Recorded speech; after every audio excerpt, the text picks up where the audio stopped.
আসসালামু আলাইকুম। দিবালার ম্যাজিক্যাল গোলে সেমিফাইনালে রোমা। বিস্তারিত জানতে আমাদের সাথেই থাকুন। ওয়েফা ইউরোপ লিগের সেমিফাইনালের দ্বিতীয় লেগের হাই ভোল্টেজ ম্যাচে এস রোমা নিজেদের ঘরের মাঠে এসি মিলানের বিপক্ষে মুখোমুখি হয়।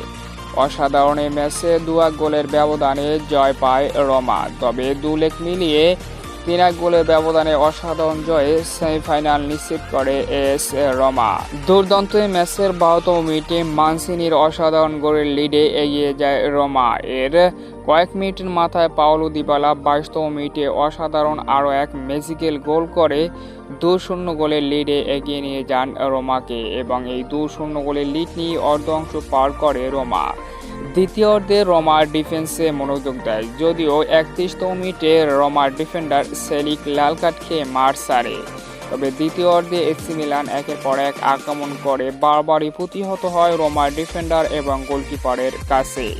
85তম মিনিটে যদিও একটি গোল করে ব্যবধান কমান এসি মিলান, কিন্তু 2 লেগ মিলিয়ে শেষ পর্যন্ত 3 গোলের ব্যবধানে রোমার কাছে হেরে কোয়ার্টার ফাইনাল থেকেই বিদায় নিতে হয় এসি মিলানকে। অন্যদিকে দুর্দান্ত জয়ে সেমিফাইনাল নিশ্চিত করে পাওলো দিবালার রোমা। তো অভিনন্দন রোমাকে, শুভকামনা রইল সেমিফাইনালের জন্য।